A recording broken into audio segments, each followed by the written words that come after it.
उसके अनुसार बहुत शुक्रिया सबको आपका। आरक्षण मिलना। बहनों भाइयों, मैं इस पर चर्चा में आसिम वकार को आमंत्रित करता हूं। एमआईएम के राष्ट्रीय प्रवक्ता हैं। वकार साहब, आपका बहुत स्वागत है। मैं आपसे जानना चाहता हूं, 3 बड़ी बातें आज कही गई भारतीय जनता पार्टी के 2 टॉप लीडर्स की तरफ से कि अगर अपोजिशन की सरकार बनती है तो इस देश में तालिबान शासन आएगा, शरिया कानून लागू होगा और मुसलमानों को अलग से आरक्षण दिया जाएगा। आपकी पार्टी को इस बारे में क्या विचार रखती है?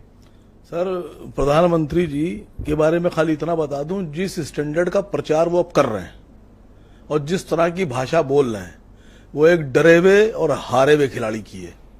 कभी आप देखिए, जो टीम हारने लगती है वो आए बाएं शाएं बकने लगती है, बार बार अजीब तरह की बातें करेंगे। घबराए हुए डरे हुए लोग सिर्फ और सिर्फ या तो ऊल जलूल हरकतें कर सकते हैं या गालियां बक सकते हैं या दूसरों पे आरोप मढ़ सकते हैं, इसके अलावा कुछ नहीं।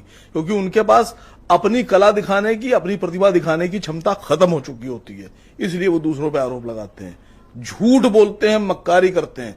आपने प्रधानमंत्री जी का भी सुना, 14-15 साल पुराना भाषण निकाला गया और कहा गया कि मनमोहन सिंह ने कहा कि देश के संसाधनों पे मुसलमानों का पहला अधिकार।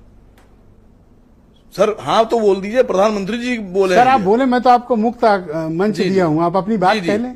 कल आप मुझसे कंफर्मेशन अपनी बातों कल से मैं सभी चैनल्स पे जा रहा हूं तो मैं सुना देता हूं। ये एक सब सुना हुआ है सर। नहीं, एवरीवन नोज सर। आप अपनी बात वो नहीं हो रही है सर। आपने सुना है? देखिए, सब किसी ने सुना सर। उसके बाद बीजेपी प्रवक्ता आप उनकी बात को काट दें, दूसरा क्या वीडियो चलाना सर? आपको सुन Education, critical investment in rural infrastructure and the essential public investment needs of general infrastructure along with programs for the uplift of scheduled castes, scheduled tribes, other backward classes, minorities and women and children. ये मैंने इसलिए सुना दिया कि सबसे पहले बोले schedule caste, फिर शेड्यूल ट्राइब, फिर ओबीसी, फिर माइनॉरिटी, फिर चिल्ड्रन एंड वुमेन। समझिएगा, अब इनके कान ही खराब हैं और इनके जो पैरोकार हैं, जो इनकी पैरवी करते हैं, वो इनसे ज्यादा बड़े वाले हैं, खतरनाक। कौन? सुनिएगा, अभी इन्होंने कहा तालिबान शासन। 2023 में प्रधानमंत्री जी ने अपनी बीजेपी की सरकार में एक बजट में प्राविधान किया, तालिबान को 200 करोड़ रुपए दिए। 200 करोड़, 2 अरब रुपए, 200 करोड़ रुपए तालिबान को दिए। हिंदुओं का पैसा जाके तालिबान को दिया है आप? हिंदुओं का थोड़ी, तो सबका पैसा है। देश किसका है? मेजोरिटी किसकी है? सबका है। नहीं, मेजोरिटी किसकी है? नहीं, मेजोरिटी बनो, लेकिन इस देश का संविधान सबके लिए है। तालिबान क्या है? तालिबान क्या है? मैं इनसे पूछना चाहता हूं, आप ना बोलिएगा। भारत सरकार ने फॉरेन पॉलिसी पता ही नहीं है। आप उनको आप उत्तर प्रदेश की पॉलिसी जानते नहीं हो, फॉरेन पॉलिसी पर डिस्कस कर रहे हो। कंटिन्यू। अंदाजा लगाइए, 200 पॉलिसी पर डिस्कस कर रहे हो, उत्तर प्रदेश की पॉलिसी पता नहीं। आप हमें पॉलिसी मत समझाइए, आप अपनी बात सब समझा। आप कह रहे हैं आपकी पार्टी एक सीट लड़ नहीं रही है, लड़ने की हैसियत नहीं है और आप फॉरेन पॉलिसी समझा रहे हो। आप सुनो तो। यस, कंटिन्यू बोलिए।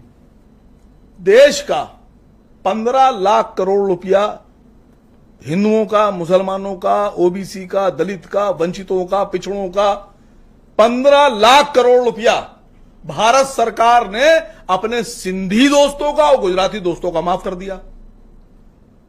15 लाख करोड़ रुपया क्यों माफ कर दिया आपने? गरीबों का पैसा है, वंचितों का पैसा है, यहां की ओबीसी दलितों का पैसा है, पिछड़े का पैसा है, और आप वहां जाके 15 लाख करोड़ रुपए माफ करके आते हैं। मैं तो राहुल गांधी, मुसलमानों को आरक्षण नहीं, मैं राहुल गांधी जी से गुजारिश कर रहा हूं, सुनिए बात।